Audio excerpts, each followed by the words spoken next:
No ar, Faixa Livre, rádio jornalismo de verdade, a informação de primeira qualidade, a interpretação e os comentários das notícias, entrevistas, o contraditório.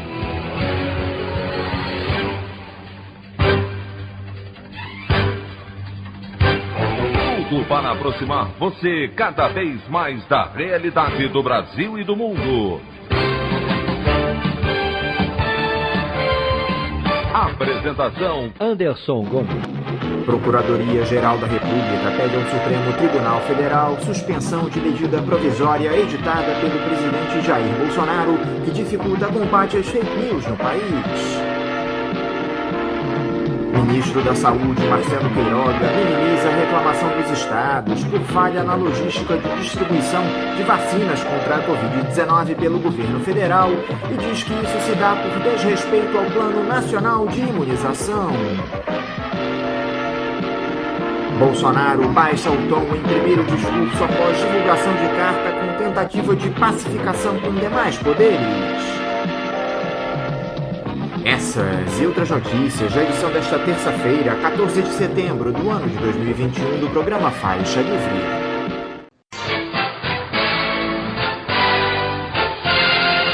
O comentário de Anderson Gomes.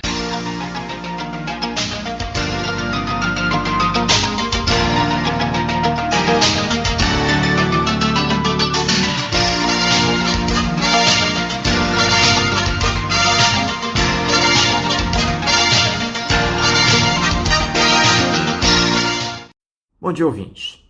Eu gostaria, nesse espaço editorial, ainda repercutir aqueles atos do último domingo pelo nem Lula nem Bolsonaro, que uniram grupos de direita como o MBL, o Vem Pra Rua, algumas centrais sindicais e partidos de esquerda e centro-esquerda, casos do PCdoB e do PDT, que muita gente tem chamado de protestos da terceira via. Para isso, eu quero fazer a leitura de um texto que o jornalista Milton Temer publicou ontem nas suas redes sociais a respeito das manifestações. Diz o Milton: os fracassos dos atos de ontem deixam como rastro um indício forte. As bases dos movimentos da direita jovem, dos Kataguiri e seus clones, que ocuparam ruas e avenidas nas mobilizações pelo impeachment de Dilma e a mitificação de Moro, bandearam-se para outras plagas. Esse bolsonarismo larvar, sempre existente em um segmento expressivo da deformada sociedade civil brasileira, naquilo que se definia como maioria silenciosa, encontrou seu messias com substância na expressão mais tosca que a política institucional brasileira havia produzido nas últimas décadas: Jair Bolsonaro. O que ocorreu na Avenida Paulista e na Avenida Atlântica ontem foi, portanto, a segunda derrota do campo reacionário em menos de uma semana. Fizeram bem as esquerdas combativas em não se vincular ao ato que se pretendia fora Bolsonaro, mas também se afirmando num nem ele, nem Lula. Ou seja, a suposta terceira via, a da direita dissimulada em centro, mostrou sua fragilidade. Viu suas vísceras expostas. Estão enganando muito poucos. Porque, na verdade, só renegam o bolsonarismo pelos seus maus modos, pela retórica grosseira, sem nenhuma contradição com sua essência antissocial e pró-grande capital, manifestada na sequência de contrarreformas promovidas pela quadrilha do Posto Ipiranga. Resta saber como se comportará a oposição de esquerda a partir dessa constatação. Os primeiros sinais não têm sido muito saudáveis. Continua a prevalecer uma dicotomia entre o discurso do fora Bolsonaro e Mourão já, dos setores mais combativos, e os que apostam num empurrar com a barriga até outubro de 2022, quando um Bolsonaro decomposto seria o adversário ideal. Um Bolsonaro debilitado, mas suficientemente forte para impedir o surgimento de uma alternativa nenhum nem outro, que geraria problemas para o seu candidato natural implementar a conciliação de classes com os maganos do grande capital. Tática suicida já comprovada em 2018. Dar tempo a Bolsonaro é dar tempo à troika medíocre de generais medalhados por faustosos cargos em comissão no Planalto para recompor a base golpista. Ocupar as ruas tem que se transformar em rotina.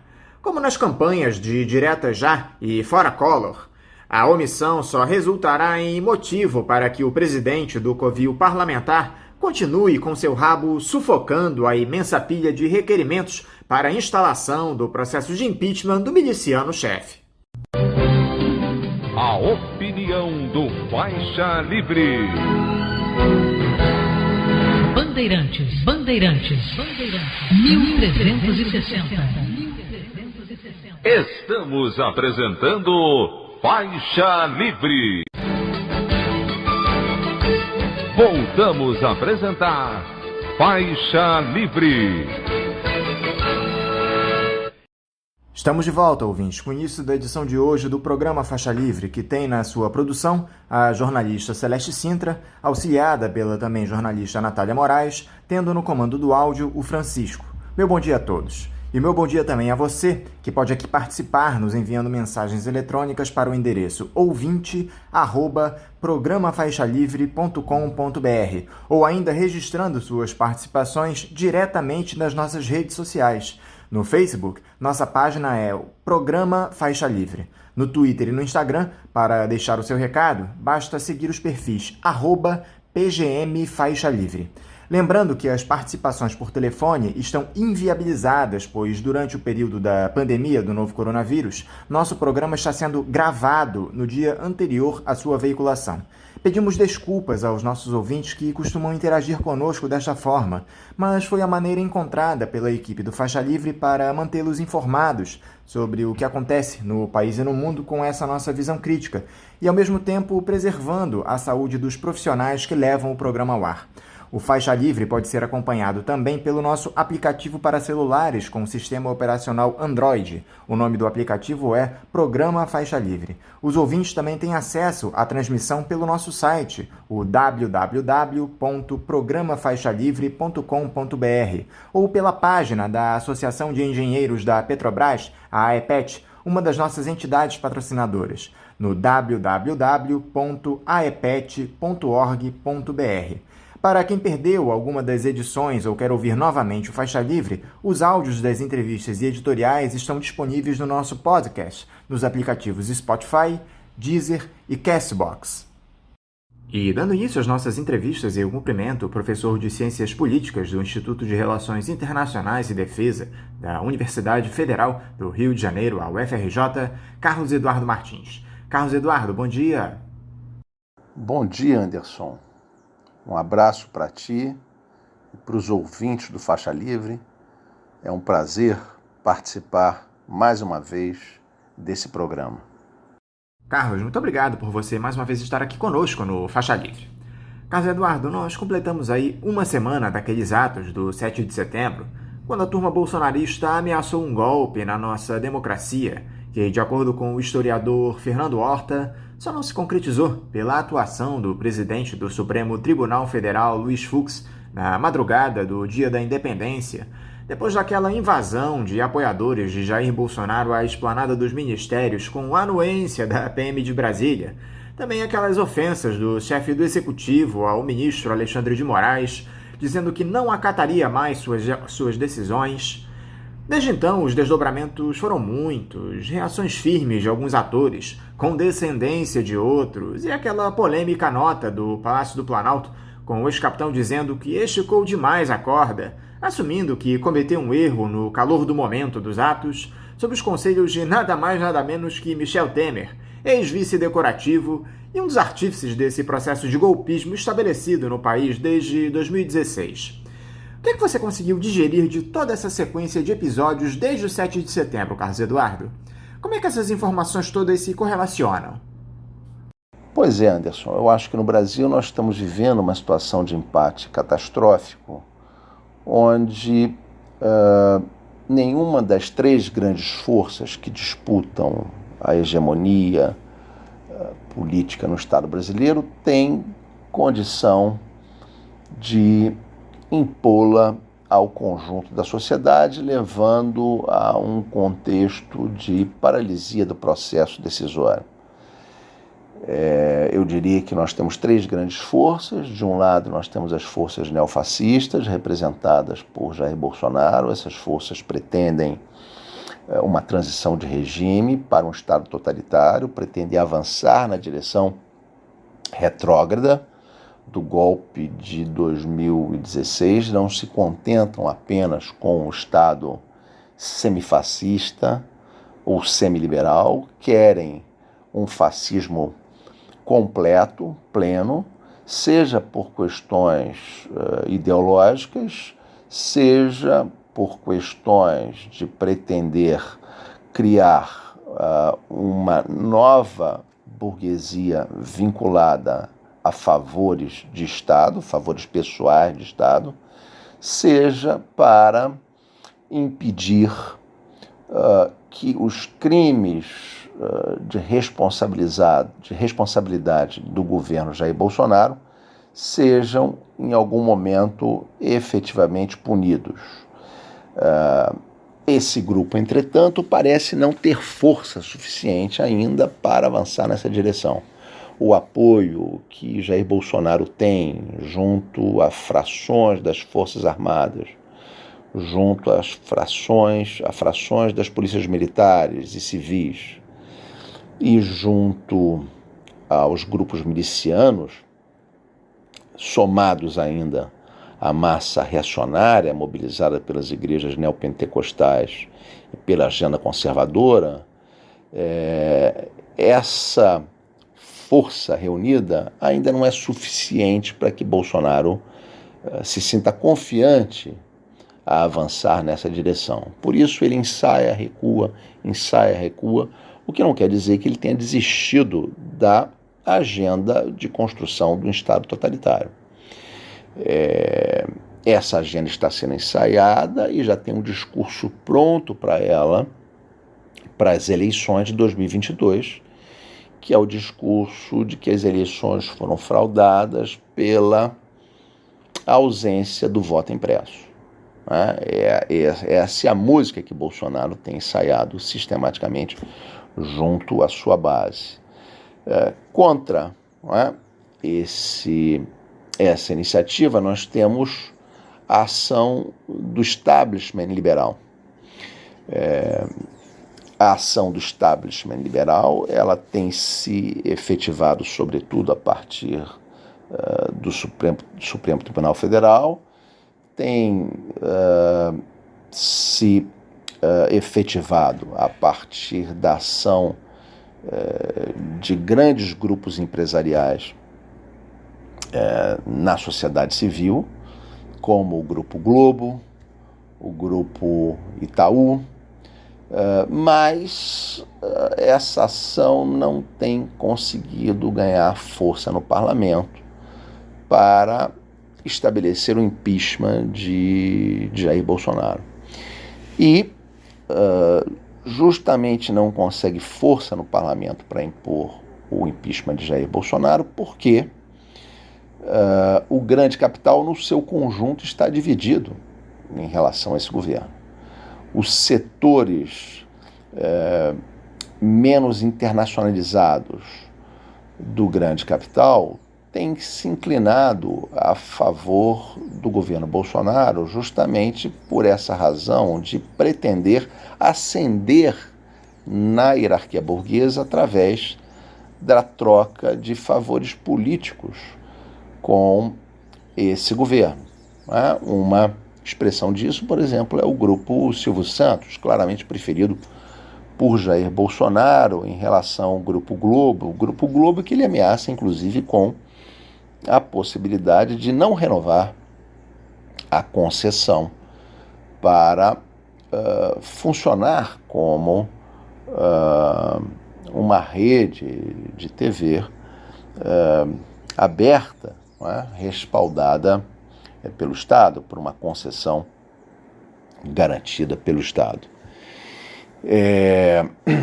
Então, nós temos aí, nesse grupo liberal, uma certa dificuldade de avançar rumo ao impeachment do Bolsonaro, sobretudo porque se imagina um impeachment fundamentalmente através de uma ação parlamentar. Esse grupo liberal teme as manifestações de massa nas ruas e por isso a sua aproximação com as esquerdas é uma aproximação muito cuidadosa.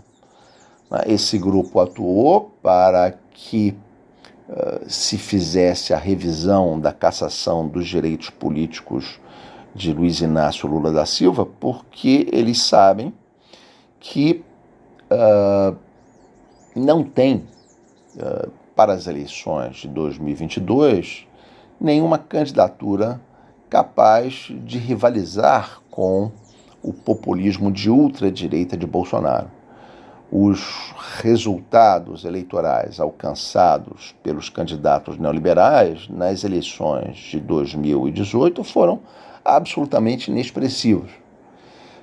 Segmentos, por exemplo, como os representados pelo economista Edmar Baixa, que recentemente deu uma entrevista no Globo, dizendo que trabalharia por uma candidatura de terceira via, que não fosse nem a de Lula nem a de Bolsonaro, se encontram realmente numa situação muito difícil, né? Aliás, não custa recordar que nas eleições de 2018, o candidato pelo qual Edmar Baixa trabalhou, que foi Geraldo Alckmin, teve 4,76% dos votos.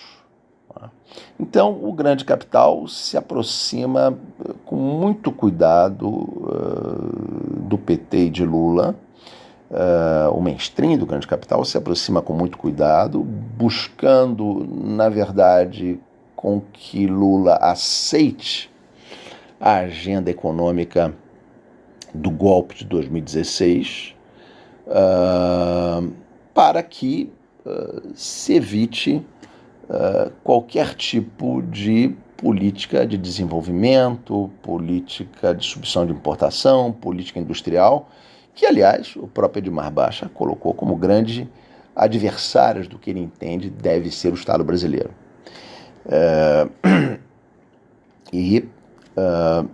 Há pouca certeza, não é, por parte do grande capital se Lula e o PT efetivamente aceitarão esse tipo de limite para uma eventual nova presidência da República sob seu comando. E mesmo que Lula e a alta cúpula do PT aceite, há que ver que pressões sociais e políticas eles sofrerão e, em sofrendo, qual a capacidade de manter acordos previamente estabelecidos. Então, tudo isso coloca essas forças neoliberais, neofascistas, numa situação de impasse decisório, e, de outro lado, também as esquerdas divididas entre a necessidade de enfrentar o golpe de 2016 profundamente e suas consequências, e, de outro lado, a necessidade também de buscar um certo apoio para blindar ou, inclusive, estabelecer o impeachment do governo Bolsonaro. Todavia, esse apoio para o impeachment do governo Bolsonaro se revela cada vez mais inútil, seja porque o vice de Bolsonaro seria alguém do mesmo calibre ou muito próximo a ele, que é o Mourão, seja porque as chances de que o impeachment efetivamente possa vir a se estabelecer são muito diminutas. Então, a esquerda brasileira, organizada em torno do PT, tem que se decidir sobre uma importante questão. Se ela efetivamente vai buscar a transformação do Estado brasileiro, tal como definido a partir do golpe de 2016, um Estado travado por programas de austeridade transformados em lei, ou se essas forças vão se conciliar com parte das forças golpistas, correndo o risco de sofrer uma enorme desmoralização e um enorme desencanto popular. Então, é nesse cenário complexo que essas três grandes forças políticas e sociais têm se movido no Brasil. Não é? De um lado, os neofascistas, que têm um programa claro de um golpe de Estado, não conseguem apoio e força suficiente para isso, e estão cada vez mais isolados internacionalmente, estão com um apoio declinante no conjunto da população. De outro lado, os liberais, que querem abraçar uma alternativa a Lula engessada pela estrutura legal e golpista gerada por 2016, sobretudo no que tange a questão da austeridade financeira. Grupo liberal que, por temer as grandes mobilizações populares, tampouco arrisca um impeachment que escape, em termos de articulações ao plano do parlamento, e, de outro lado, uma esquerda que está dividida entre uma moderação que pode vir a lhe ser fatal e um programa de enfrentamento dessas duas frações burguesas que se aliaram no golpe de 2016, mas que hoje se encontram divididas.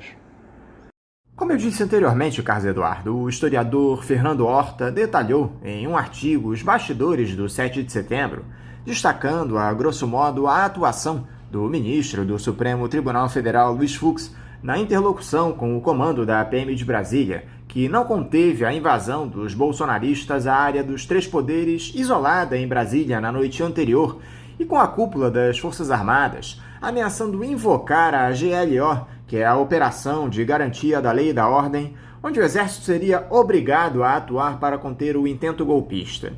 O que pesou nessa balança, Carlos Eduardo, para os militares intervirem nesse episódio a pedido do presidente do Supremo? Foi apenas um eventual comprometimento dos oficiais com a Constituição do nosso país? Sim, Anderson, são versões, o material empírico sobre isso é pouco tangível, mas, de fato, o que se percebe é que as Forças Armadas estão divididas. Bolsonaro tem apoio de uma fração apenas das mesmas. Hamilton Mourão parece muito mais afastado dessa iniciativa tão agressiva que parte de Jair Bolsonaro, o que representa, também setores das Forças Armadas que vêm com críticas e ressalvas a transformação das Forças Armadas de instituições de Estado em instituições fiéis a uma liderança pessoal. Então, sem dúvida alguma, parece haver em cada uma dessas instituições de Estado vinculadas ao aparato repressivo divisões importantes que podem, de fato, ter feito com que Bolsonaro adiasse a tentativa de uma confrontação mais decisiva.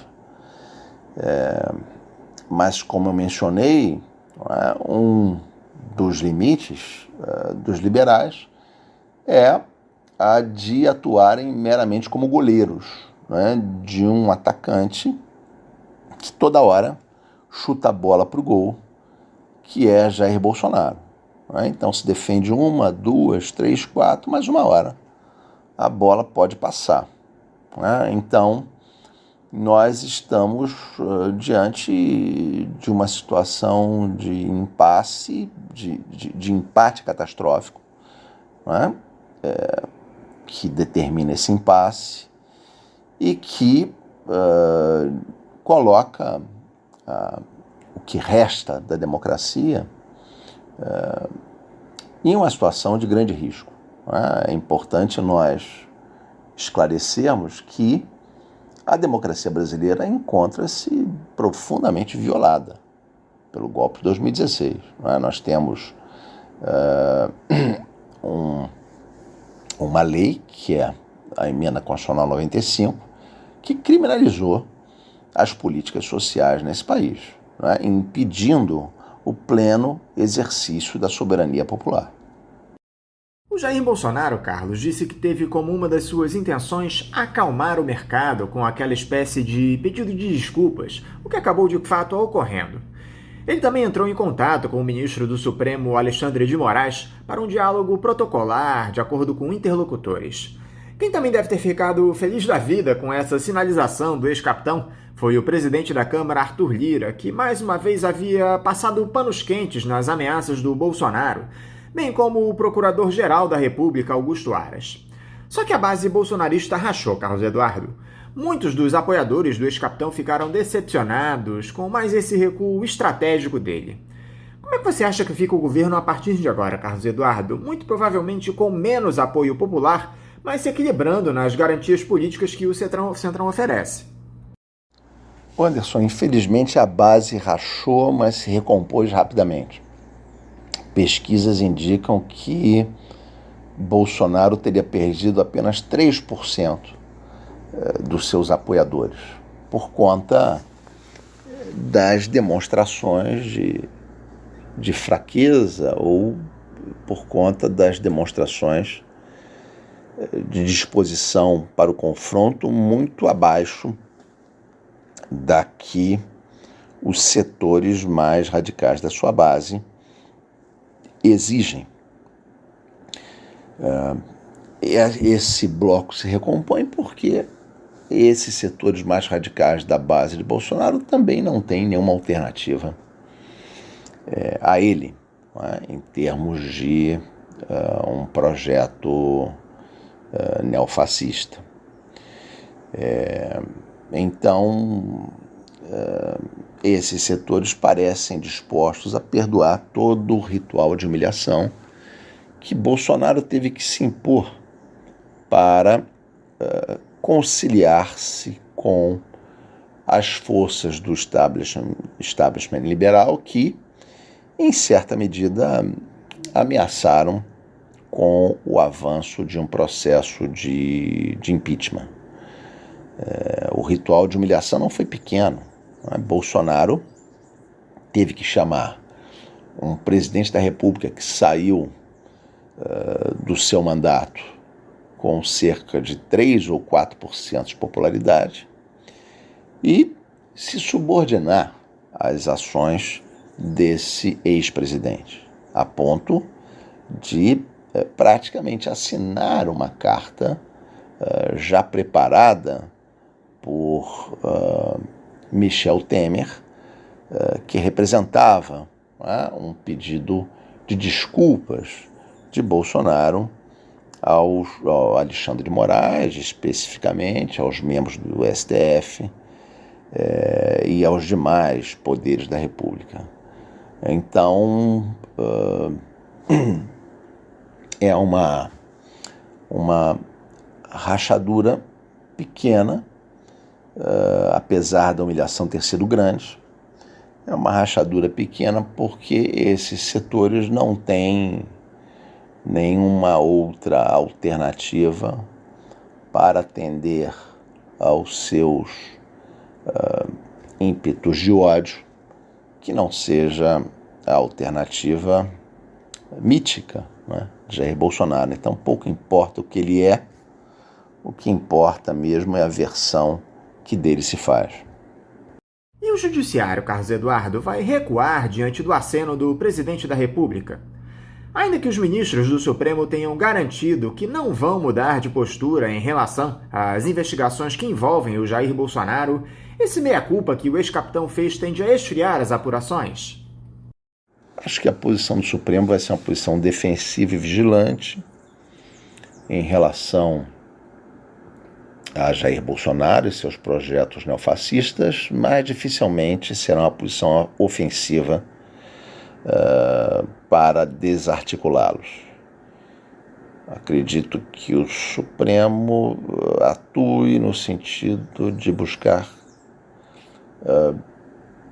adequar o comportamento de Bolsonaro a certas normas institucionais e constitucionais, o que dificilmente frutificará, porque a história tem dado exemplos claros de que Bolsonaro vem ensaiando esse seu projeto de transição para um novo regime, aproveitando-se, inclusive, da covardia dos setores liberais para uma confrontação mais contundente. Então, acho que vamos nos mover um pouco dentro desse cenário. E em 2022 nós vamos ter aí finalmente a prova dos 9 sobre o que são efetivamente esses ensaios golpistas de Bolsonaro, se eles são para valer ou se são mera retórica, mera peça de propaganda política. Acho que nós devemos olhar com atenção redobrada esses ensaios, inclusive pelas figuras que circundam Bolsonaro, pelos atores que circundam Bolsonaro, que têm peso relevante na conjuntura internacional. Então, eu não me tranquilizaria, não é, com a suposição de que Bolsonaro é apenas um gaiato, Bolsonaro é apenas um líder demagógico.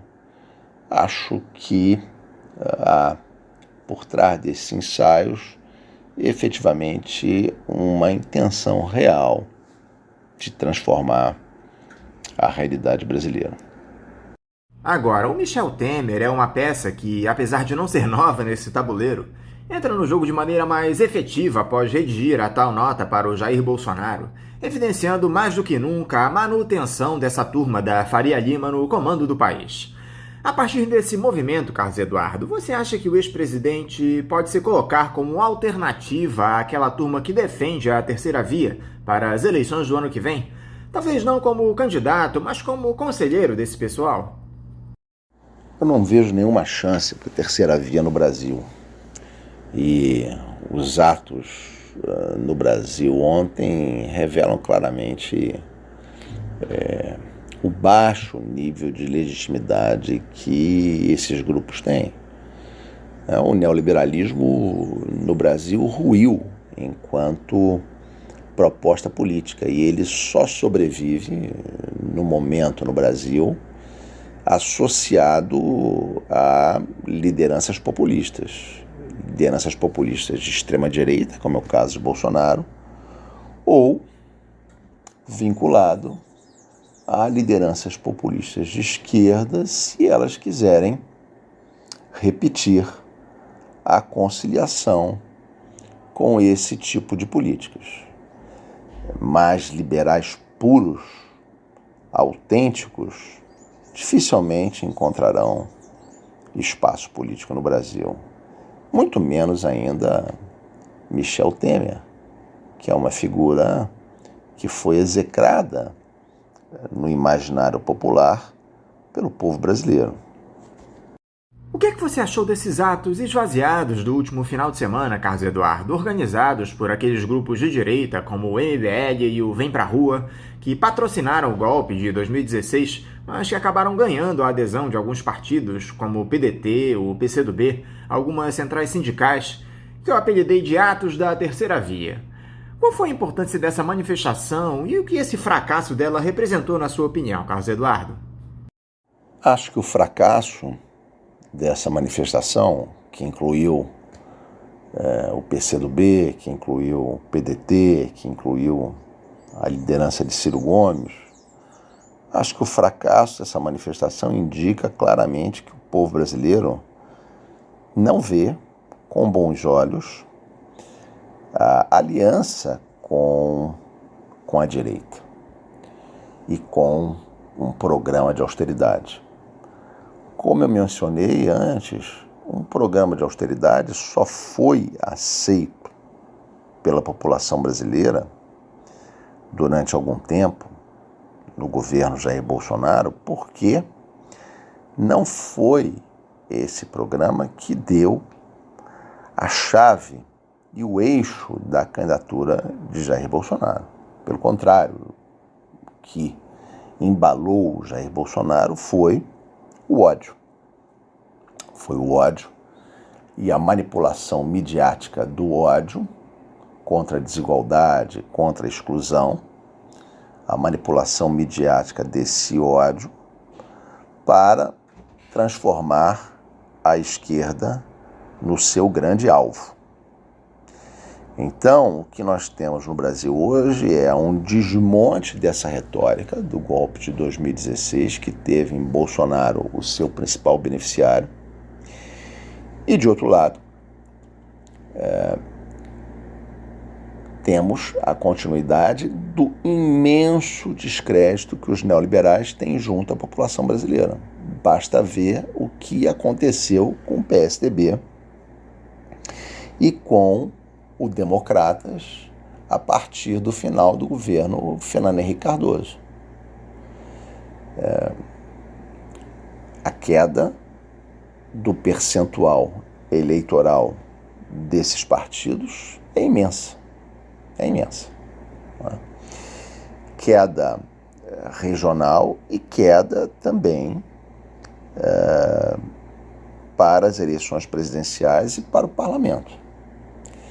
Então, o que essa manifestação na Paulista indica é que a tal frente ampla, que alguns setores da esquerda colocaram como grande novidade para ganhar força popular para enfrentar o bolsonarismo, ela é inexistente na prática, ela é uma fraude, ela é uma peça de retórica sem nenhuma base na realidade.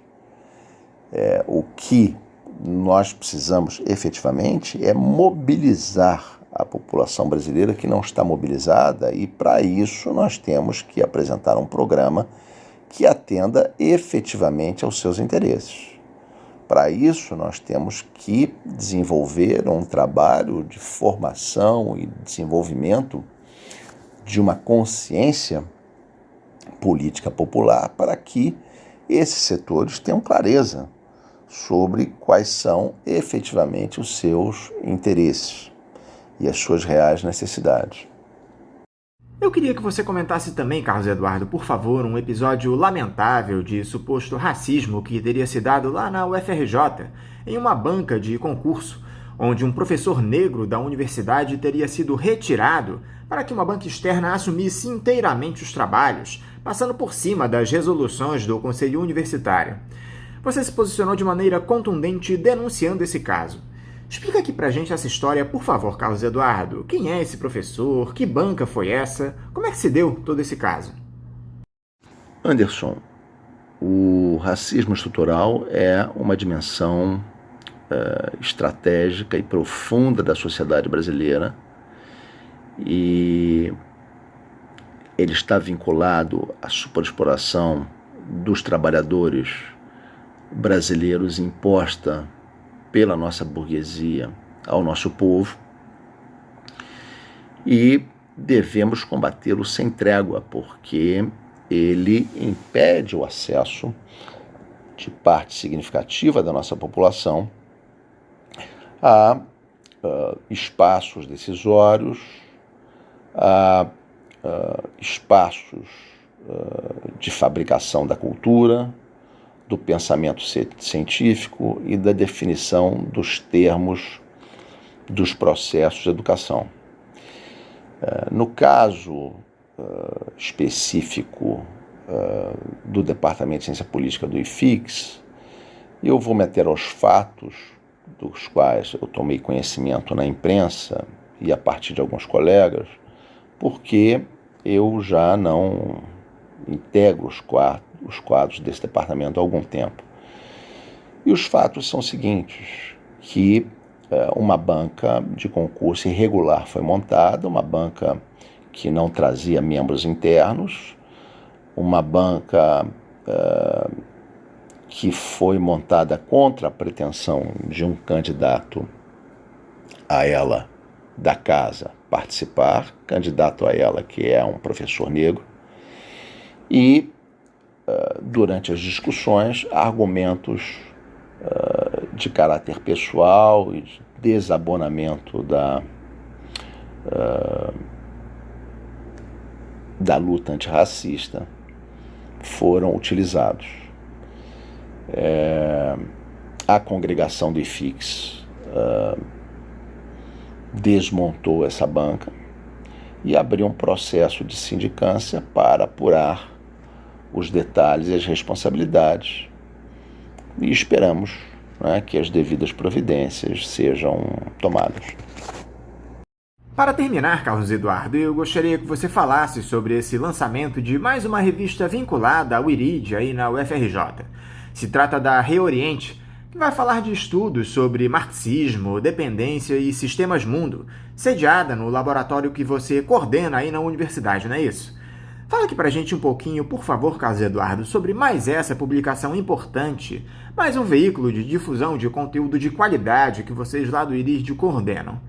Quem mais participa desse projeto? Qual é o objetivo dele? A periodicidade da revista Reoriente? Como se dará a sua circulação?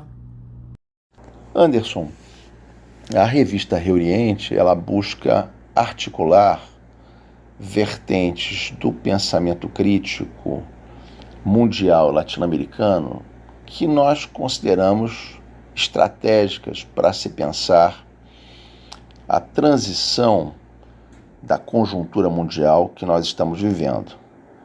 Nós defendemos a tese de que nós estamos numa fase de transição de uma globalização neoliberal que se encontra em período terminal para uma outra conjuntura de caos sistêmico, aonde projetos contraditórios em disputa se chocarão para reorganizar o mundo e nossas regiões.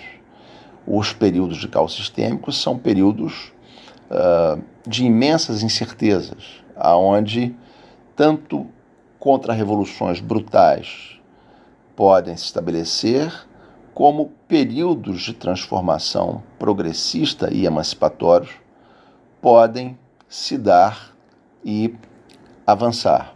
Então, é para esse cenário de embates e de confrontos que nós vamos buscar articular nossa revista, e ela já surge com um conselho científico altamente internacionalizado, reunindo o melhor do pensamento latino-americano, o melhor do pensamento europeu, o melhor do pensamento estadunidense, também expressões significativas do pensamento africano, sul-africano, do pensamento asiático.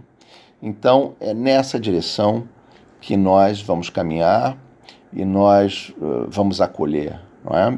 Sobretudo na Reoriente, as teorias do imperialismo, as análises do sistema mundo, as vertentes marxistas do pensamento latino-americano, sobretudo a vertente da dependência,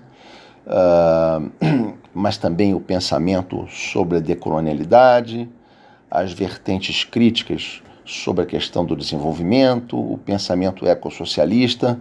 Então, se trata efetivamente de um convite à intelectualidade mais crítica para somar esforços nesse espaço, buscando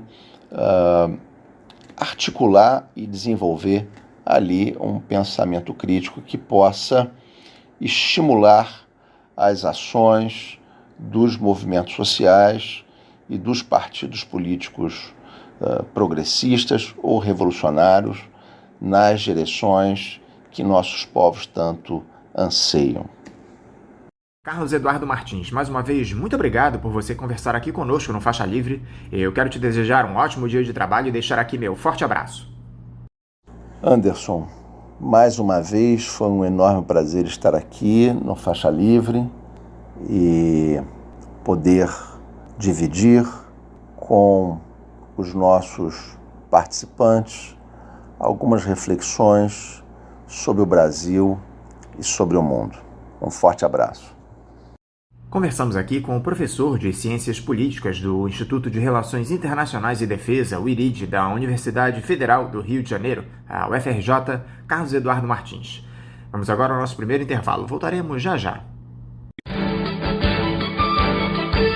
Voltamos a apresentar Faixa Livre. Já voltamos, ouvintes, e agora eu saúdo o presidente do Tribunal Regional Eleitoral do Rio de Janeiro, o TRE, Cláudio Delorto. Cláudio Delorto, bom dia. Bom dia, Anderson Gomes, bom dia aos ouvintes do Faixa Livre. É sempre muito bom poder conversar com vocês sobre temas relevantes para a democracia brasileira. Delorto, muito obrigado por você mais uma vez conversar aqui conosco no Faixa Livre. Delorto, o Brasil viveu uma das semanas mais conturbadas desse mandato do presidente Jair Bolsonaro. Desde o 7 de setembro, na verdade desde a noite anterior ao Dia da Independência, uma série de episódios tem se dado confirmando os anseios golpistas do chefe do executivo, apoiado por aquela sua horda que ocupou as ruas em Brasília e em São Paulo, com discursos atentatórios à democracia do país, ataques especialmente aos ministros do Supremo Tribunal Federal, ao processo eleitoral brasileiro. Para começar, Delorto, eu queria ouvir a sua avaliação para esses atos que se deram na semana passada e a participação do presidente Jair Bolsonaro discursando de maneira criminosa nesses eventos. Anderson, de fato, nós tivemos manifestações, que se repetiram mais uma vez no Brasil, inclusive com a participação do presidente da República fazendo discursos que não combinam em nada com a posição de mandatário supremo da nação, pessoa que exerce a mais importante função pública, do executivo brasileiro. É realmente algo que não é adequado. Mas o que se percebe é que existe uma verdadeira campanha eleitoral antecipada, inclusive realizada por aquele que ainda está na metade, praticamente, do seu mandato de presidente da República. Então, os ministros do Supremo, os ministros e outros políticos têm tomado as medidas e acredito que as instituições brasileiras são bastante fortes e estáveis para que as medidas que sejam necessárias e que se entendam necessárias nesse caso sejam adotadas exatamente para que essas situações, que inclusive colocam em risco a própria tranquilidade do ambiente de convívio social, possam ser resolvidas da melhor maneira possível. Com relação a ataques pessoais feitas a ministros do Supremo Tribunal Federal, o ministro Luiz Roberto Barroso, que inclusive esteve ontem no nosso Tribunal Regional Eleitoral durante a realização da auditoria das urnas das eleições suplementares de Santa Maria Madalena e Silva Jardim, ele até falou com a imprensa dizendo que não se manifesta sobre essas questões pessoais, que são matérias afetas efetivamente à questão da interpretação dos analistas políticos do que está acontecendo nesse cenário de uma espécie de campanha eleitoral permanente. Isso, obviamente, será submetido à análise oportuna dos órgãos do judiciário brasileiro, evidentemente também após uma devida análise e iniciativa do próprio Ministério Público, que atua junto ao Tribunal Superior Eleitoral. Como não poderia deixar de ser, Delorto, o presidente do Tribunal Superior Eleitoral, Luiz Roberto Barroso, reagiu com um discurso contundente na última quinta-feira às ameaças do chefe do Executivo. Ele defendeu a lisura das urnas eletrônicas, condenou a falta de compostura de Bolsonaro e disse que a democracia brasileira só não tem lugar para quem pretende destruí-la. O que você achou do discurso do presidente do TSE, Luiz Roberto Barroso, em relação às ameaças do ex-capitão Delorto? Ele acertou no tom da resposta ao chefe do Executivo? Vocês, representantes dos TREs, foram consultados ou tomaram conhecimento do conteúdo da nota antes da sua leitura? É uma posição de consenso essa da Justiça Eleitoral? Realmente, Anderson, a manifestação do ministro Luiz Roberto Barroso foi, a meu ver, perfeita, né? Ele fez um discurso contundente, como deveria fazer diante da fala, né, antidemocrática feita pelo presidente da República. Nós não fomos consultados, os presidentes dos tribunais regionais eleitorais, apesar de não consultados, através do seu colégio permanente de presidentes, emitiu uma nota de apoio integral, né, à manifestação do ministro Luiz Roberto Barroso. O ministro Luiz Roberto Barroso é um dos grandes expoentes do direito constitucional brasileiro, tem várias obras publicadas, é um homem educado, um homem dedicado às letras jurídicas, à pesquisa, enfim, é um verdadeiro cientista do direito e que está, a meu ver, realizando um trabalho em prol da justiça e da democracia. Ele poderia estar lecionando, ministrando cursos em universidades pelo mundo todo, como ele sempre fez, mas ele se dedica hoje à Corte Eleitoral e ao Supremo Tribunal Federal com muita eficiência, com muita qualidade técnica. Então ele, sem dúvida, é um dos grandes expoentes do direito brasileiro. E é lamentável, né, que, ao invés de reconhecer isso, o presidente da República acaba tentando denegrir a imagem de um homem probo e honesto como é o ministro Luiz Roberto Barroso. Então, na verdade, ele foi levado a essa manifestação, que seria uma manifestação totalmente fora daquilo que ele pretenderia enquanto um pensador do direito, como um homem educado, fazer. Mas diante da ameaça, da gravidade das palavras proferidas contra ele, o tom da reação me parece que foi o tom adequado e que o Colégio de Presidentes de Tribunais Regionais Eleitorais de todo o Brasil apoiou através de uma nota pública. E que tipo de danos, Delorto, declarações como essas do representante máximo da República trazem para o pleno funcionamento das instituições, para a manutenção de um estado de normalidade institucional, ainda mais em meio a todas essas crises com as quais já somos obrigados a conviver no país? Anderson, nós estamos vivendo realmente um momento histórico importante, né, no Brasil, como já tivemos outros em outras épocas, com outros presidentes da República, envolvendo até mesmo o Supremo Tribunal Federal, e outros, né, envolvendo a atividade dos militares. Enfim, a história do Brasil é uma história muito rica, né, nesses momentos controvertidos em que há esses arroubos e essas tentativas de mudar o rumo tranquilo da história. Espero que não haja nenhuma solução de continuidade para o funcionamento das instituições e essa manutenção de um estado de normalidade institucional.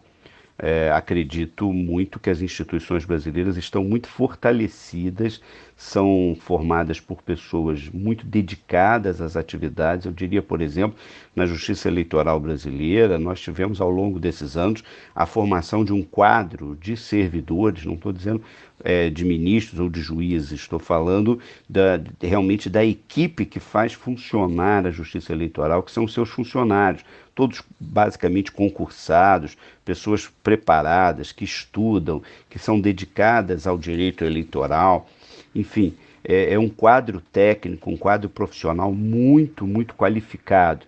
E isso garante uma institucionalidade muito boa, muito grande. Temos também isso nos outros poderes, tanto no judiciário quanto no legislativo e no próprio executivo, né? Então, é isso que nós precisamos sempre zelar, né, pela realização dos concursos públicos abertos a todos, que não se escolham pessoas para exercer as funções apenas por amizade ou por vinculação político-partidária, né? É preciso que se abram os quadros da administração pública para pessoas que se qualificam a isso e que demonstram capacidade técnica, não é? E é uma forma importante de aferir isso é, de fato, o concurso público. Então, esses momentos de instabilidade, eles, a meu ver, podem levar a um fortalecimento das instituições, que é o que a gente percebe. Temos instituições fortes, mas que podem ainda ficar mais fortes, e com isso você se contrapõe a esses arroubos, não é?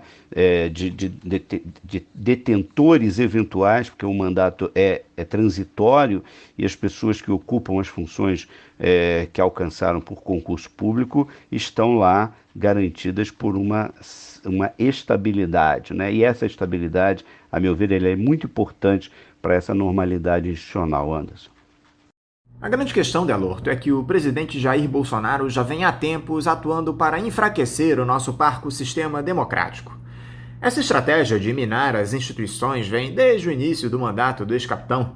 Está muito claro que o Congresso foi alugado pelo chefe do Executivo e dificilmente tomará uma atitude para abreviar sua passagem pelo Palácio do Planalto. Sendo assim, resta uma ação do Judiciário para tentar minimizar o drama que a sociedade brasileira enfrenta.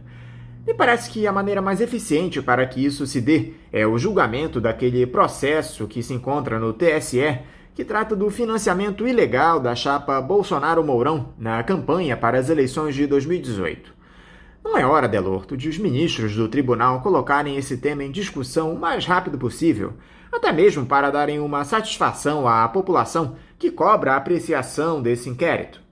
Me parece que as provas de que houve crime eleitoral não faltam. Até o próprio Supremo se colocou à disposição para compartilhar informações levantadas a partir daquela investigação sobre essa quadrilha que dissemina fake news, comandada por integrantes do bolsonarismo.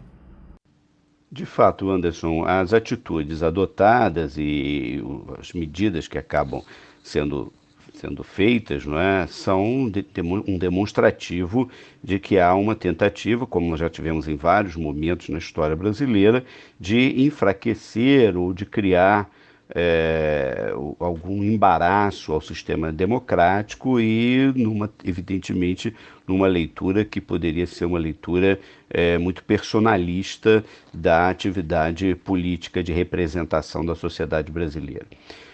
Esse inquérito que tramita lá no Tribunal Superior Eleitoral, inclusive com a atuação do Ministério Público Eleitoral, Procuradoria Eleitoral, né, certamente será apreciado pelo tribunal no momento oportuno.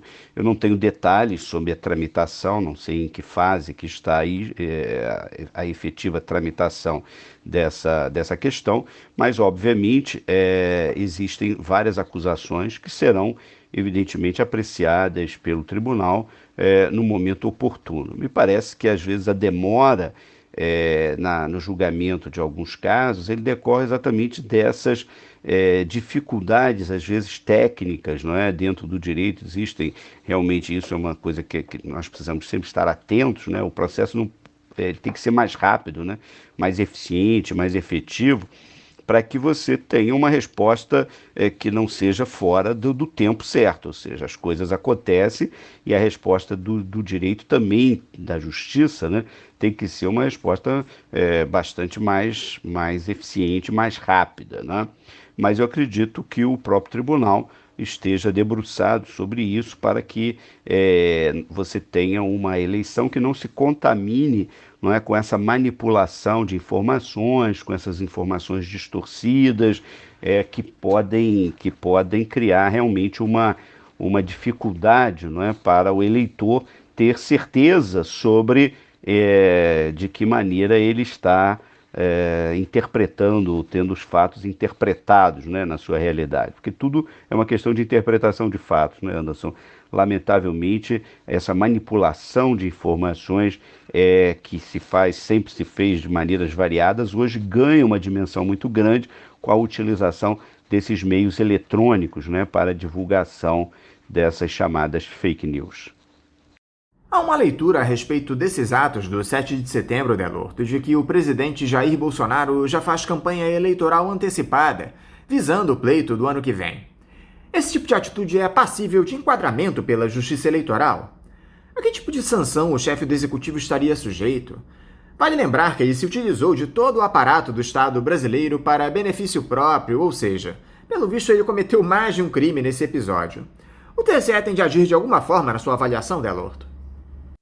Com certeza, Anderson. O tribunal certamente terá que agir com relação a isso. Nós já recebemos aqui no TRE mesmo do Rio de Janeiro várias notícias trazidas por várias pessoas, por cidadãos, etc., informando da ocorrência, materializando, né, registrando o que a imprensa já vem divulgando, de a ocorrência dessa campanha eleitoral antecipada, inclusive com abuso de poder político, com abuso de poder econômico, né, com financiamentos de forma indevida de atos que têm, evidentemente, um cunho eleitoral político-partidário. Isso foi devidamente comunicado à Procuradoria-Geral Eleitoral, ao Ministério Público Eleitoral, que deve tomar as medidas, e ao Tribunal Superior Eleitoral.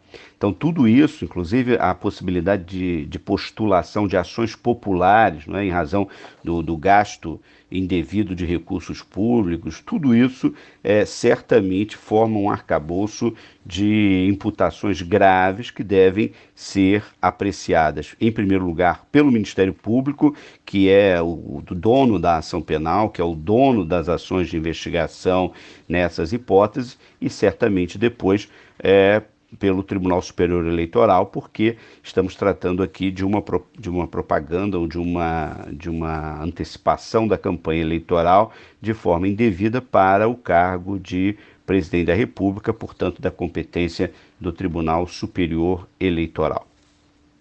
Mudando um pouquinho de assunto, Delorto, logo após aquela resposta ao discurso do Jair Bolsonaro, o Luiz Roberto Barroso anunciou a criação de uma comissão de transparência das eleições, composta por membros da sociedade civil e instituições públicas para fiscalizar o funcionamento do sistema eleitoral no país e ampliar a transparência e a segurança de todas as etapas de preparação e realização das eleições já a partir de 2022. Você pode explicar aqui para os nossos ouvintes, por favor, Delorto, como vai funcionar essa comissão de transparência? Quais serão seus integrantes? De que forma ela deve atuar? Exatamente, Anderson. O ministro Luiz Roberto Barroso anunciou, inclusive, no domingo, quando estávamos realizando as eleições suplementares de Santa Maria Madalena e de Silva Jardim, ele anunciou numa entrevista coletiva o aumento, que já sempre foi feito, ou seja, a avaliação dos sistemas e auditoria dos sistemas, mas um aumento da transparência, como essa comissão que ele anunciou lá em Brasília, para aumentar a fiscalização da própria sociedade sobre todos os sistemas. Muitas vezes as pessoas não têm o conhecimento de que esses sistemas todos que são utilizados pela Justiça Eleitoral, eles são submetidos a uma ampla auditoria por parte de vários setores da sociedade que estejam interessados em fazer isso. E o ministro pretende, inclusive, antecipar agora para o dia 4 de outubro deste ano os códigos-fonte, enfim, os registros dos programas que serão utilizados nas eleições do ano que vem, exatamente para que todos os partidos, inclusive abrindo um verdadeiro concurso, para que as pessoas tentem mostrar pontos de vulnerabilidade do sistema, que nós já tentamos várias vezes a fazer isto, e não se encontrou nenhuma vulnerabilidade relevante. Encontrou alguma vulnerabilidade? Pode ser um detalhe aqui, mas sem nenhuma influência no resultado das eleições, porque a urna não é ligada em rede, A urna, ela emite no início da votação a zerésima para mostrar que não tem nenhum voto registrado e ao final da votação o boletim de urna que tem um QR Code, que tem um aplicativo, tem um programa que com base nisso os próprios partidos ou qualquer pessoa que queira pode fotografar e ir totalizando ela mesma os votos obtidos nas várias zonas eleitorais. Então os partidos podem fazer a totalização paralela sem nenhuma dificuldade. E a totalização que é feita pelo TSE vai corresponder exatamente a essa transmissão que é feita direto para os computadores do TSE, sem nenhuma outra intervenção de outras máquinas ou outros computadores. Então é uma transmissão criptografada com total segurança. Se houver alguma violação nessa transmissão, a base de dados, que é exatamente aquele boletim emitido no término da votação em cada uma das urnas espalhadas pelos vários lugares de votação no Brasil, esses boletins podem ser resgatados. E ao final de tudo, existe o registro digital do voto, ou seja, o voto pode ser verificado, se alguém quiser imprimir, que gosta muito de papel, quiser imprimir esse registro digital do voto, pode fazê-lo, ou seja, sem o risco de violar o sigilo do voto. Não se sabe qual foi o eleitor que votou desta ou daquela maneira, mas se tem o registro o registro digital de todos aqueles votos que entraram naquela urna eletrônica. Então tudo isso permite uma avaliação técnica. Óbvio que nós estamos falando de coisas que estão no campo da tecnologia da informação. É preciso que, evidentemente, sejam pessoas que entendam de tecnologia da informação para que possam fazer esta análise. E os partidos, as universidades, a inteligência brasileira que criou a urna eletrônica, essa inteligência brasileira e internacional estão convidados pelo Tribunal Superior Eleitoral para fazer parte dessa comissão de transparência e, inclusive, de verificação dos programas, fazer auditorias, conhecendo exatamente como funcionam os sistemas. Nós temos que avançar, não podemos pensar em retrocesso, e o avançar exige inteligência, dedicação, como sempre se fez na sociedade brasileira. Não é? Então temos que acreditar na inteligência nacional, na inteligência das pessoas que trabalham e que estão aí dedicadas à melhoria do nosso Brasil, né, Anderson? E como é que você viu essa aprovação pela Câmara dos Deputados do texto base desse novo Código Eleitoral? Essa proposta faz uma reformulação ampla em toda a legislação partidária e eleitoral, revogando leis vigentes como o Código Eleitoral e a Lei da Inelegibilidade e unificando as regras em um único código com 898 artigos e quase 400 páginas. Depois dos parlamentares votarem os destaques, a matéria será enviada para análise do Senado, Delorto. Entre as mudanças estabelecidas no relatório, muito criticadas por especialistas, estão a proibição de divulgação de pesquisas eleitorais na véspera e no dia do pleito, e a obrigação dos institutos de informar o percentual de acerto das pesquisas realizadas nas últimas 5 eleições. Esse novo Código Eleitoral, Delorto, traz algum tipo de ganho para a nossa democracia em um momento como esse? Qual é a avaliação que você faz do texto? Anderson, essa questão do Código Eleitoral tem suscitado grandes questionamentos. Primeiro, eu não sei se nós teremos tempo suficiente para que essa emenda à Constituição seja aprovada até o mês de outubro, permitindo, então, a aplicação nas próximas eleições. Porque o texto agora vai ao Senado, né? Foi aprovado no segundo turno na Câmara dos Deputados, na terça-feira, dia 17, e agora vai ao Senado. Certamente, se houver alguma alteração, e a meu ver haverá alteração no texto feita pelos senadores, esse texto terá que retornar à Câmara dos Deputados. Então eu não sei se haverá condições de uma votação com tranquilidade e tal, dentro do prazo de um ano que antecede o pleito do ano que vem, para que isso se aplique àquelas eleições. Mas, de qualquer maneira, eu vejo o seguinte: nós precisamos, de fato, fazer algum aprimoramento na legislação eleitoral brasileira, não é? precisa que você concentre todas essas normas relativas ao processo eleitoral num código, né? Porque qual a diferença de um código para leis esparsas? É que o código ele tem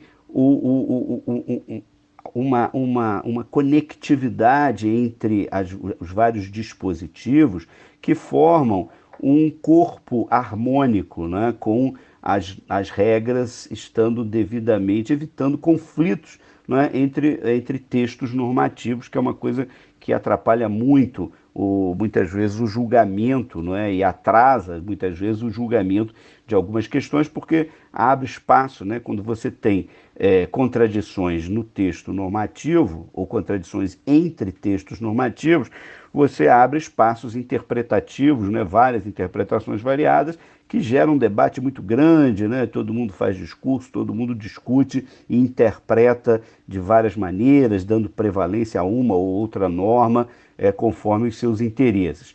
Então é preciso que tenha realmente um código, né? Um corpo normativo harmônico, integrado, que tenha essa estrutura, não é? bem desenvolvida. Então isso é importante. Outra questão importante com isso você retira um pouco ou reduz um pouco o poder normativo do Tribunal Superior Eleitoral, que é uma coisa bastante questionável, que é exatamente o judiciário estabelecendo regras, normas, através de resoluções. Então você tem uma sucessão de resoluções a cada eleição e às vezes as resoluções de um ano não se aplicam no outro ano, isso foi só de uma eleição, não foi da outra, e conforme a composição do Tribunal Superior Eleitoral. Então me parece razoável, e é uma reclamação da classe política, que você tenha regras mais estáveis com relação ao processo eleitoral. Isso seria bom, né? Agora você tem questões complexas, né, que têm sido discutidas, inclusive sobre a questão da incorporação de partidos, de fidelidade partidária, que tem gerado algum tipo de problema, né, na análise, né, que se faz sobre o texto. Nós temos uma redução da questão da punição, da sanção penal, mas ao mesmo tempo temos regras que definem alguns crimes importantes, como essa questão da atuação de grupos, de organizações criminosas dentro do processo eleitoral. Mas isso também pode gerar um outro problema, ou seja, se você tem como crime eleitoral a atuação de alguma organização criminal, você vai trazer para a Justiça Eleitoral o julgamento, não é, de processos criminais eleitorais que ainda não tem uma estrutura bem organizada da Justiça Eleitoral para poder fazer um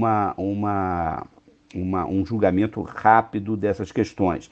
Temos uma redução de prazos prescricionais que pode gerar uma certa impunidade, não é? Então, isso é um problema que precisa ser analisado. Agora, tem coisas boas, né? Você tem, a meu ver, muito positivo você ter o aumento de participação do fundo partidário e do Fundo Especial de Financiamento de Campanhas Eleitorais para aqueles partidos que consigam votos, né, para mulheres e para minorias, ou para maiorias minorizadas, como tem se dito, não é? Então, abrindo espaço para candidaturas de negros, de indígenas, não é? O fortalecimento das candidaturas femininas, tudo isso a meu ver, um avanço, não é? A questão da cláusula de desempenho e da fidelidade partidária é algo que precisa realmente, nós temos que ter partidos mais fortes. Acho que o fortalecimento da estrutura dos partidos políticos ela é muito importante. Os partidos são essenciais para o desenvolvimento democrático. Então é preciso que haja regras claras sobre qual é o programa do partido, quais são as ideologias, né, defendidas dentro da agremiação partidária. Então isso é um ponto, a meu ver, positivo. E um outro ponto que me pareceu também bastante positivo na proposta é a redução para 100 mil eleitores do número de assinaturas para você poder apresentar um projeto de iniciativa popular. Isso dá mais transparência para a coleta de assinaturas, não é? Do povo, né? Então pessoas podendo, grupos que têm interesse em determinado tema que seja submetido ao legislativo, né, à votação para transformar em lei, podem ter uma maior facilidade de levar esses projetos de lei de iniciativa popular. Então tudo isso ainda vai certamente ser objeto de muito debate no Senado Federal. Não sei, portanto, Anderson, se a gente consegue ainda até agora, o próximo mês de outubro, votar no Senado e com eventuais alterações, retornar o texto para a Câmara e, se a Câmara aceitar, e aí temos uma questão, né, da modificação novamente do texto, então eu não sei se o Código consegue ainda ser aprovado para entrar em vigor nas próximas eleições. Se ele não conseguir ser aprovado agora para entrar em vigor nas próximas eleições, eu espero que se prossiga na votação, para que aí na outra eleição, não é, nós tenhamos, né, em 2024, nas eleições já municipais e tal, nós tenhamos a vigência desse novo texto que me parece que vai trazer algum avanço e a gente vai gerar uma certa estabilidade no processo eleitoral brasileiro, que é o que se busca, na verdade. Eu queria terminar, Delorto, abordando um tema que eu acho que a maioria do grande público desconhece, mas esse ano nós tivemos pleito aqui no Rio de Janeiro, não é isso? Eu me refiro a essas eleições suplementares que aconteceram no último domingo nos municípios de Santa Maria Madalena e Silva Jardim. Houve no sábado o sorteio de 4 urnas que passaram por auditagem antes do processo. Inclusive, o Corregedor-Geral da Justiça Eleitoral, o ministro Luiz Felipe Salomão, participou da cerimônia, garantindo a lisura do processo que escolheu os prefeitos para essas 2 cidades no interior do estado. Fala aqui pra gente um pouquinho, Delorto, como se deram essas votações? Elas aconteceram em clima de tranquilidade? E por que o cargo de prefeito permanecia vago, tanto em Santa Maria Madalena como em Silva Jardim? Exatamente, Anderson. Nós tivemos a realização no dia 12 de setembro das eleições municipais suplementares nos municípios de Santa Maria Madalena e Silva Jardim. Os cargos de prefeito desses municípios estavam sendo ocupados interinamente pelos presidentes das respectivas câmaras municipais, porque os vencedores das eleições tiveram as suas candidaturas indeferidas, não é? Eles concorreram sub júdice, aguardando o julgamento definitivo do Tribunal Superior Eleitoral. Esse julgamento definitivo ocorreu e apontaram-se irregularidades no registro daquelas candidaturas inicialmente propostas. Então, isso nós chamamos então de eleição suplementar, para que fosse então resolvida essa questão com a realização do novo pleito.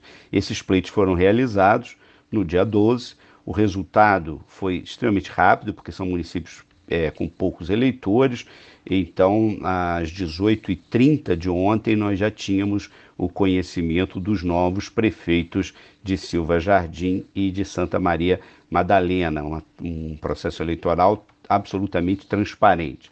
Tivemos a presença aqui no Tribunal Regional Eleitoral do Rio de Janeiro do ministro Luiz Roberto Barroso, presidente do TSE, e do ministro Luiz Felipe Salomão, corregedor nacional do Tribunal Superior Eleitoral. Ambos acompanharam o que nós chamamos de teste de integridade das urnas eletrônicas. Nós sorteamos uma urna de cada um dos municípios, aleatoriamente, por sorteio, evidentemente, né? Essas urnas foram recolhidas e trazidas para cá, substituídas no local de votação, né, para que a eleição pudesse ocorrer lá. E nós fizemos, então, com votos de papel, que foram antes preenchidos pelos partidos políticos interessados, pela OAB, enfim, várias pessoas. E aí a gente lançava na urna eletrônica o voto que estava no papel, para mostrar que o resultado da urna correspondia exatamente ao mesmo número de votos e para os mesmos candidatos, né, inclusive votos nulos e brancos, etc., preenchidos aleatoriamente e colocados numa urna, eram retirados isso foi tudo transmitido, fizemos uma total transparência, transmitindo pelo YouTube, aliás, está disponível para quem quiser ainda ver como é que funciona esse sistema de teste de integridade do programa das urnas, ou seja, o voto que o eleitor digita é exatamente a manifestação da vontade dele. O programa que está instalado na urna eletrônica não altera de forma nenhuma aquilo que é digitado pelo eleitor, é um registro eletrônico do voto. Isso foi feito, nós conferimos, ou seja, tudo certo, tivemos a divulgação disso pelo próprio ministro Luiz Roberto Barroso ao encerramento às 17 horas e alguns minutos, ontem no dia 12, né, na sede do Tribunal Regional Eleitoral do Rio de Janeiro. Ainda temos 3 eleições suplementares que devem ser feitas em algum momento no estado do Rio de Janeiro, que é o município de Carapebus, já será realizada a eleição no dia 7 de novembro. Temos ainda, dependendo de data a ser marcada pelo Tribunal Superior Eleitoral, de acordo com o julgamento dos recursos dos candidatos que venceram, mas que tinham problemas, não é, no registro de candidatura, que são os municípios de Itatiaia e de Petrópolis.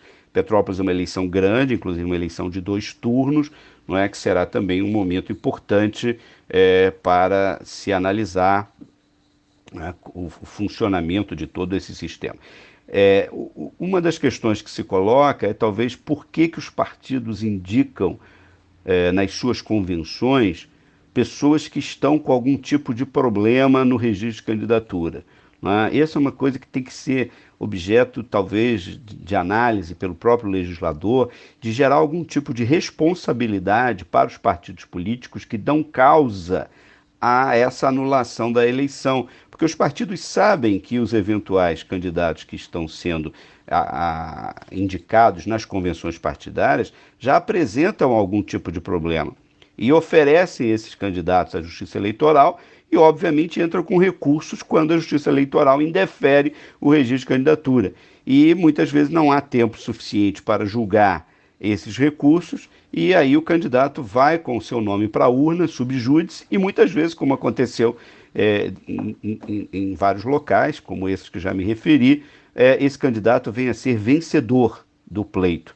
E aí nós vamos ter na prefeitura, interinamente, o presidente da Câmara, que não se candidatou a prefeito, se candidatou a vereador e foi eleito presidente da Câmara e indiretamente acaba assumindo a cadeira de prefeito e aguardando o desenrolar, às vezes longo, demorado, como temos em alguns casos, do processo, não é, que tramita no Tribunal Superior Eleitoral.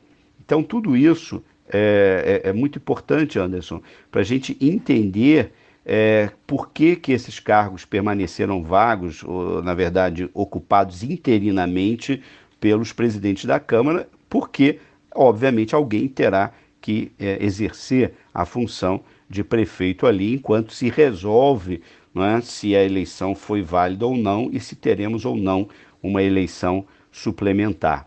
Então, esse é o processo. Realmente é uma coisa um pouco ruim, né, porque a gente gera uma instabilidade política e, com isso, muitas vezes o processo eleitoral acaba sendo questionado e tal. Mas eu volto a chamar a atenção da importância que é a realização das convenções partidárias e da responsabilidade que devem ter os partidos políticos ao realizar essa primeira análise daqueles que vão disputar a própria convenção e obter a indicação para o cargo, né, para concorrer ao cargo de prefeito, ou de vereador, ou de governador, enfim, qualquer cargo eletivo.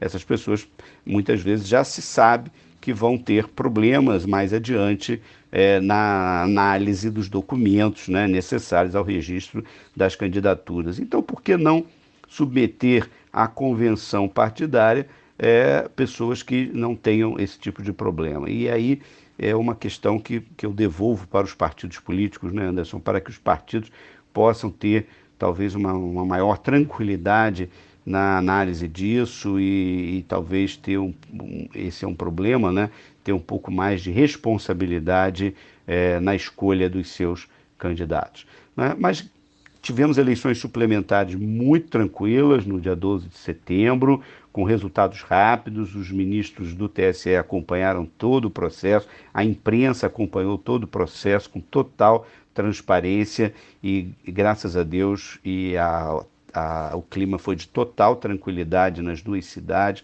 com ampla participação. A abstenção foi pequena, relativamente pequena, 20 e poucos % em cada um dos municípios. Então, uma grande participação da população local, resolvendo o problema, né, de colocar no cargo de prefeito alguém que eles próprios escolheram para esse cargo e não interinamente um vereador. Então eu acho que foi bastante tranquilo, Anderson, o processo eleitoral. Cláudio Delorto, mais uma vez, muito obrigado por você conversar aqui conosco no Faixa Livre. Eu quero te desejar um ótimo dia de trabalho e deixar aqui meu forte abraço. Um forte abraço, Anderson. Muito obrigado pela oportunidade de conversarmos sobre temas tão relevantes e um grande abraço a todos os ouvintes do Faixa Livre. Conversamos aqui com o presidente do Tribunal Regional Eleitoral do Rio de Janeiro, o TRE, Cláudio Delorto. Vamos agora a um novo intervalo. Voltaremos já já. Voltamos a apresentar Faixa Livre. Já voltamos, ouvintes, e agora eu cumprimento o jornalista, conselheiro da Associação Brasileira de Imprensa, ABI, e responsável pelo canal ABI Esportes, Marcos Gomes. Marcos Gomes, bom dia. Olá, Anderson, muito bom dia. É um prazer poder voltar a conversar com você e com todos os ouvintes do Faixa Livre. Marcos, muito obrigado por você mais uma vez se dispor a dialogar conosco aqui no Faixa Livre. Marcos, um tema que ainda segue no noticiário brasileiro é esse episódio lamentável envolvendo a interrupção da partida entre Brasil e Argentina, válida pelas eliminatórias da Copa do Mundo em São Paulo, pouco mais de uma semana atrás, depois que membros da Agência Nacional de Vigilância Sanitária adentraram o gramado do estádio do Corinthians para impedir que 4 atletas argentinos atuassem no confronto, após descumprirem protocolo sanitário para evitar a propagação da Covid-19 no país. O goleiro Emiliano Martínez, os meias Emiliano Buendia e Giovanni Lo Celso e o zagueiro Christian Romero atuam no futebol inglês e, pela legislação, teriam de cumprir quarentena por terem passado pelo Reino Unido nos 14 dias anteriores ao confronto, o que não aconteceu. O caso repercutiu em todo o mundo e agora a FIFA, que é a entidade máxima do futebol, está analisando as responsabilidades. Qual é a análise que você faz para todo esse caso lamentável, Marcos, que coloca uma série de questionamentos a respeito dos culpados por ele ter se dado dessa forma? Anderson, a sua pergunta sobre essa polêmica envolvendo a Anvisa, o confronto da seleção brasileira contra a seleção argentina, o jogo que foi paralisado aos 5 minutos do primeiro tempo, né, por uma decisão que muita gente estranhou, não conhecia, e realmente, né, foi uma surpresa a Anvisa esclarecer para o grande público, né, uma vez que nos bastidores se sabia da impossibilidade de entrada em campo dos jogadores Martínez, o Emiliano, o Giovanni e o zagueiro Christian Romero, né, que acabaram sendo escalados pela delegação argentina. Ocorre que esse imbróglio mostra como a pandemia vem sendo a falta de coordenação, né, talvez essa seja a palavra que melhor represente e expresse tudo que acontece em termos de pandemia. Então, não é surpresa se amanhã ou depois a gente vier a ser surpreendidos com uma nova norma, com um novo ordenamento, uma nova situação que ninguém está sabendo, mas está no papel, alguém colocou no papel, né? Então, esse é o grande problema, o fato do Ministério da Saúde não coordenar, junto com os estados e municípios, essa atuação. Mas a decisão foi da Anvisa, isso não tem nada a ver com o Ministério da Saúde, não tem nada...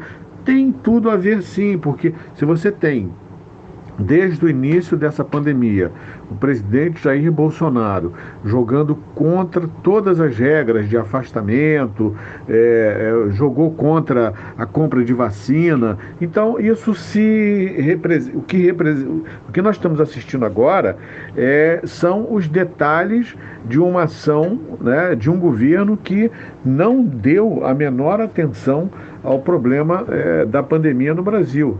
Apostou na contaminação coletiva, né? Achou que se todos fossem contaminados, todos poderiam voltar logo ao trabalho, que não aconteceu, e isso a ciência não recomenda, não é isso que a ciência diz.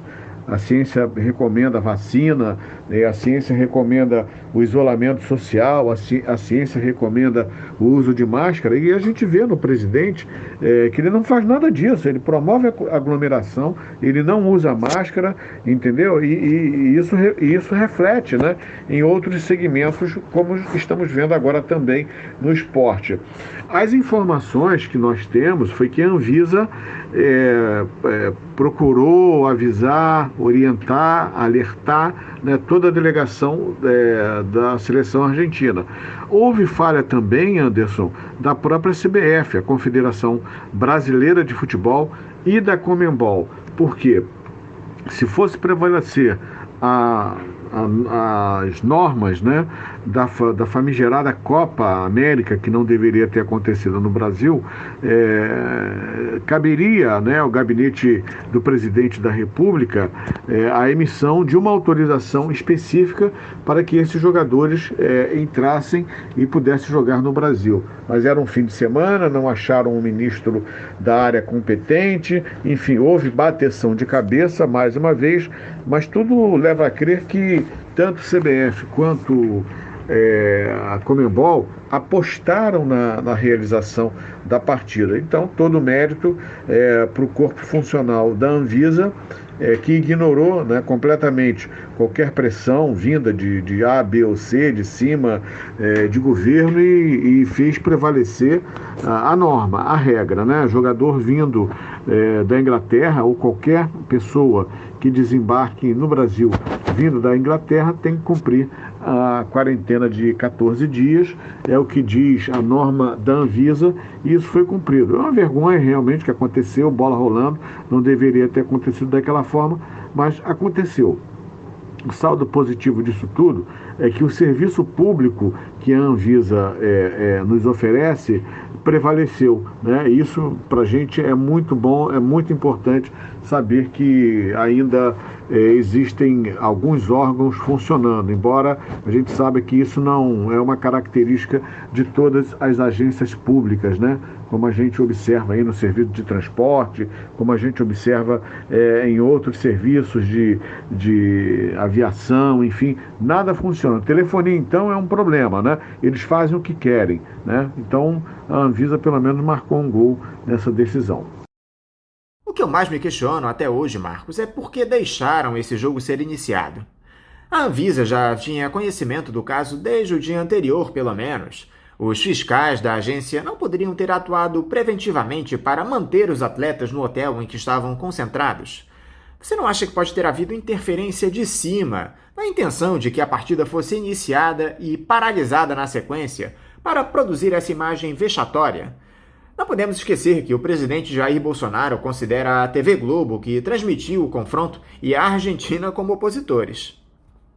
Anderson, eu não tenho informação e não posso afirmar sobre a possibilidade de ter havido interferência de A, B ou C, né? Eu não apurei o caso e não posso ser leviano em chegar aqui e dizer que houve isso ou aquilo. Quer dizer, o importante é que a gente tenha consciência de que se houve alguma interferência não deu certo, né? Porque o jogo acabou não sendo realizado. Então isso é importante a gente frisar isso. Tentaram fazer com que o presidente da República entrasse na jogada, a Globo considerava a realização do jogo. A gente sabe que tem uma queda de braço entre a Globo e o presidente da República, que aliás o presidente já não fala há muito tempo que vai fechar a Globo. Acho que ele já mudou de ideia, né? Não sei o que aconteceu, porque ele falava tanto em fechar a Globo e agora mudou de ideia. Aliás, ele fala muita coisa e não cumpre, né? Era o golpe no dia 7 de setembro, né? Só ameaça, ameaça, ameaça e nada acontece. Então, eu não sei se houve esse caso de interferência, briga de Jair Bolsonaro com o Globo, porque daqui a pouco eu já não estou achando mais que nem a briga, né? Porque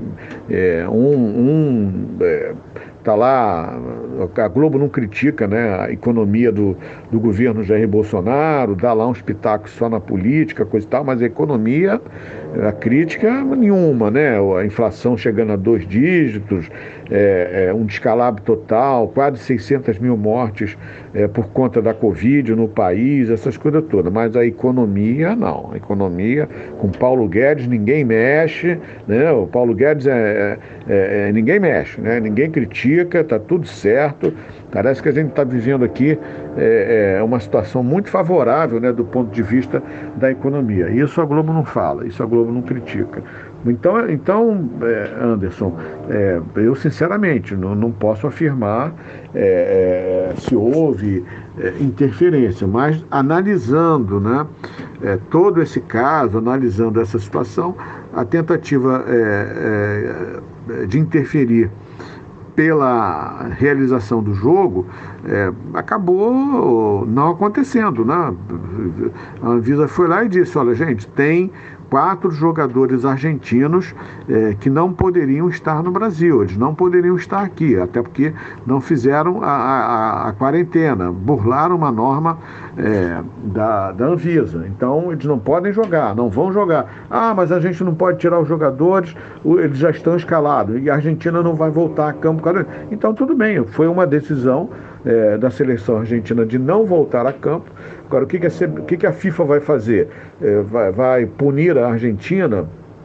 Poderia fazer isso, né? Vai considerar o WO e dar a vitória ao Brasil, né? Porque a Argentina se recusou a voltar a campo sem aqueles 4 jogadores? Então, a gente sabe também que a FIFA não é aquela entidade que, às vezes, ela não deixa muito claro o que vai fazer, né? Já era para ter tomado uma decisão, até agora não tomou, né? A gente está no início aqui no mês de setembro, as eliminatórias para a Copa do Mundo ainda tem um bom tempo para correr, mas a FIFA não fala nada, está caladinha, está quietinha, né? Tentando arrumar uma saída política para aí, que a gente sabe, né? A intenção é não prejudicar nem a Argentina, nem o Brasil, mas a Argentina poderia ser punida sim, né? Porque se ela não pode contar com os 4 jogadores, né, por não cumprir normas da Anvisa, que substituísse esses jogadores, né?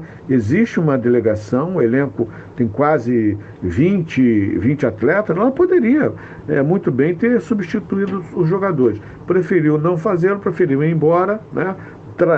Deixando o campo numa situação aí em que alguma coisa deve ser feita, porque isso não pode se repetir.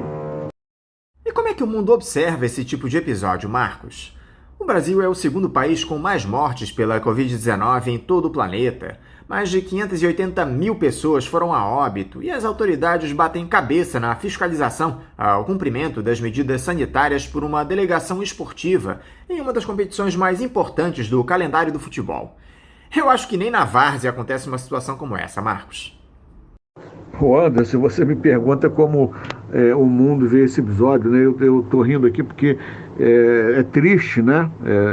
Porque o mundo hoje vê o Brasil muito mal, não só tendo esse exemplo aí do jogo que parou, que, enfim, era um Brasil e Argentina, mas eu nem tenho tanta certeza assim se o mundo hoje está muito ligado no futebol sul-americano, mesmo sendo de seleções, né? Porque o nosso futebol está muito aquém, né?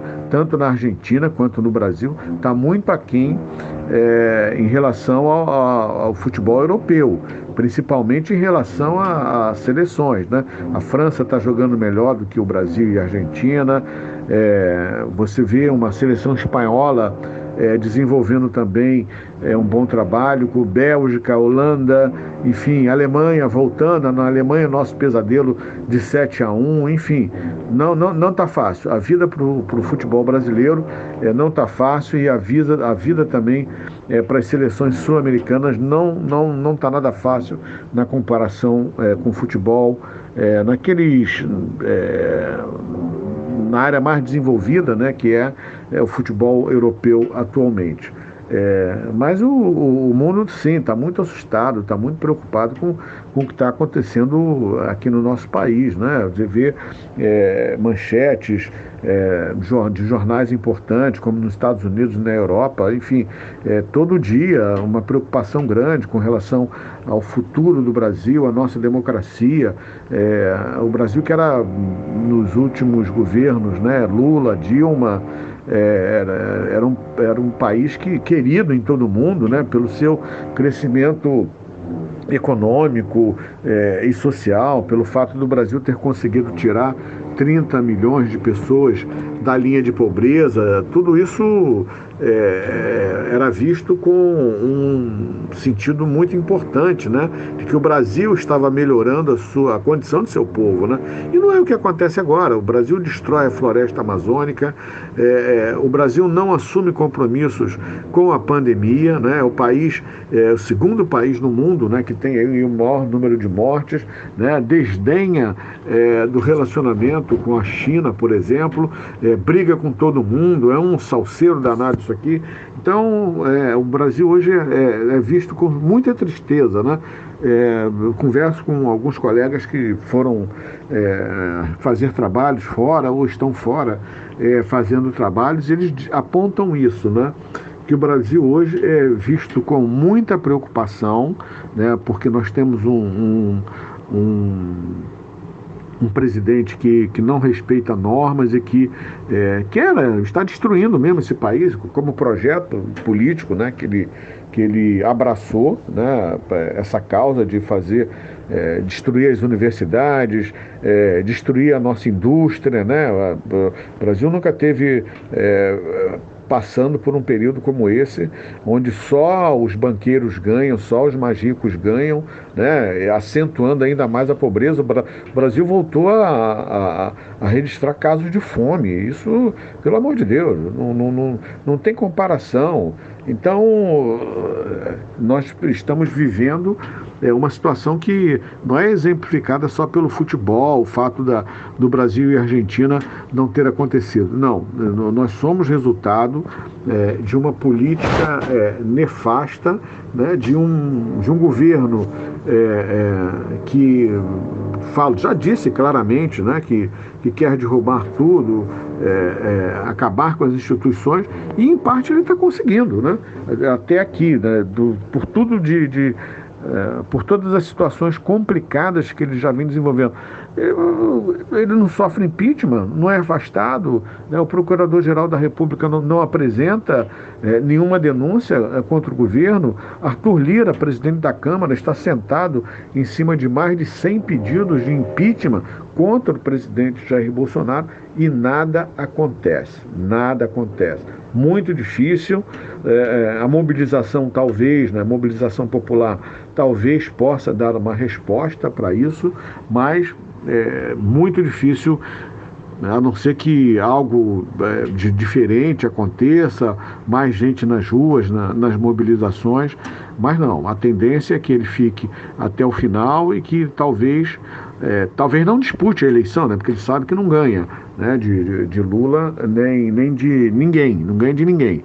Então, a gente fica aqui apreensivo, porque o melhor era já ter sido apeado da cadeira da presidência da República.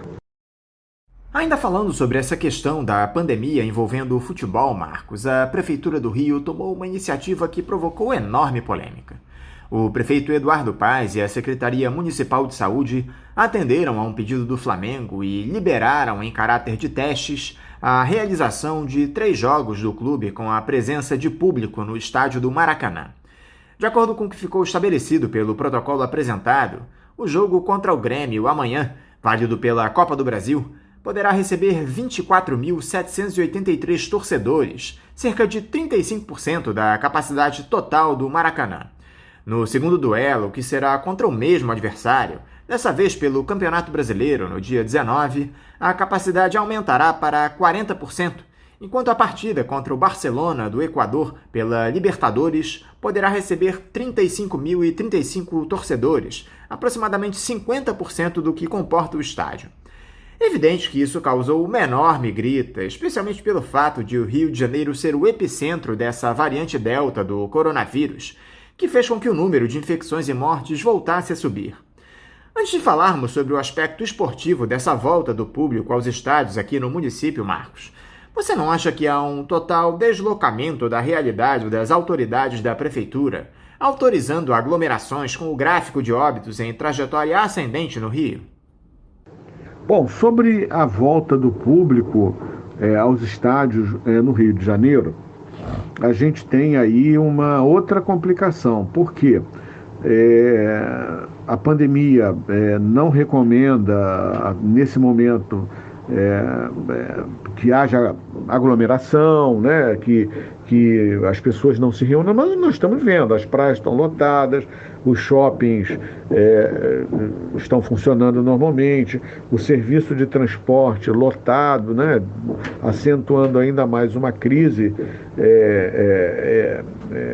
completamente absurda, a forma como nossos trabalhadores e trabalhadoras são tratados pelo serviço público de transporte. É um negócio absurdo, né? Não tem governo que resolva isso. Entra governo, sai governo, entra prefeito, sai prefeito. O transporte público continua uma calamidade. Então, o que fazer? Né?